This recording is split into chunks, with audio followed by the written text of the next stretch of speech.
Hi everyone, my name is Katie Torrey, and this is my visual literacy narrative presentation. Okay, so to start out, in my early childhood literacy, a lot of my knowledge on literacy came from my mom and my dad. Especially as a young child, I used to love reading stories.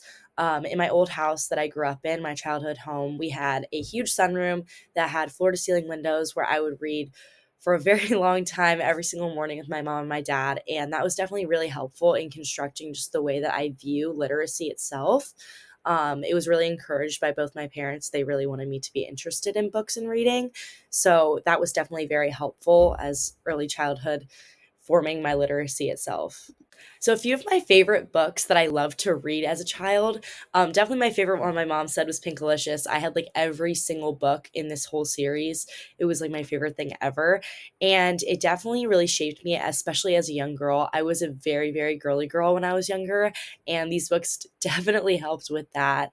And they were just my favorite. I would read them like every single night with my mom. A few more of my favorites were the 5-minute stories. I would read these every single night before bed with my mom. It was really helpful, she said, when I was learning to read because there was a lot of pictures and the words were pretty big. So it was really like, it was good for developing my words. And Curious George as well was something I loved. And Elephant and Piggy was also another series that I loved. And these were definitely all books that really helped me explore my imagination. And I was really interested in it as a young child just because they're kind of out of the ordinary things where you have like a monkey talking and you have elephant and a pig talking, and then obviously Disney and Pinkalicious, things like that, that definitely spark the imagination.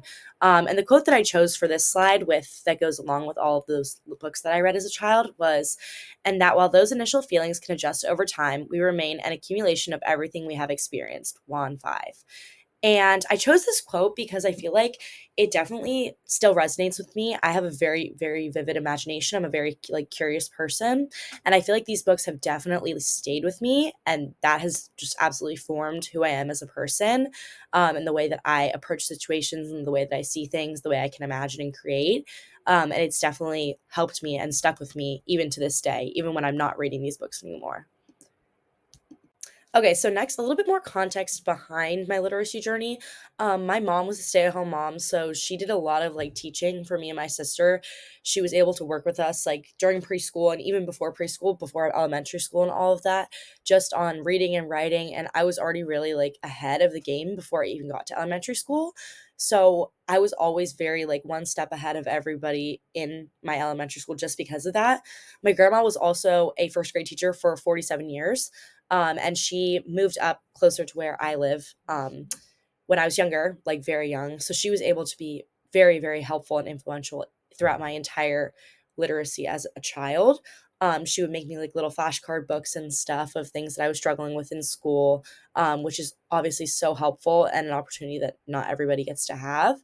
Um, and so for my quote for this one, I chose, I read with equal parts joy and desperation. I love those books, but I also knew that love only had one purpose. I was trying to save my life. Alexi 3. And this one's a little bit extreme, but I felt like I could kind of connect this to me because as a child, I was so like extremely like I was so curious because of all the books that I was reading and all the learning that I was able to do that I would ask so many questions and I would just have to know. And it was reading just and writing were very like urgent to me. I was like, I need to read another one or another story, another whatever. Um, and obviously, I'm not trying to save my life, but it was definitely something where I was very, very into it and I was very urgent with it. And it was almost like if I didn't read another story, then my life would be over. So I definitely, because of my background in my reading and writing, it shaped me as just who I am as a person now. And it also shaped my curiosity and my ability to ask questions, which is really important. And I would say that I've always really been very inclined to reading and writing and communicating. I was always less focused on like math and science, and even now too in my education, I've always been less focused on those subjects and more English, history, communications driven.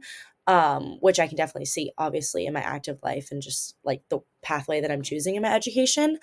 The quote that I chose for this was stories matter, many stories matter. Stories have been used to dispossess and to malign, but stories can also be used to empower and to humanize. And DJ, and I would definitely say that the stories that I have read, or the stories that I read as a child, or just like the fact that the opportunities that I've been able to be given, have empowered me in my literacy and my reading and my writing journey. Because without all the resources that I had, I definitely would not be where I am today with my reading and my writing and just my education in general.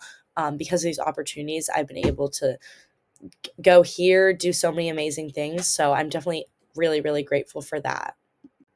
So yeah, I would definitely say that literacy still plays a huge part in my life every single day. The books that I read as a child, even up to the books that I read now, have shaped me and who I am. And they've sparked my curiosity, they've sparked my imagination, and they've just made me the person that I am today. And I'm really grateful for the opportunities that I've been able to have because of them. So, all right, that's it. So, thank you so much.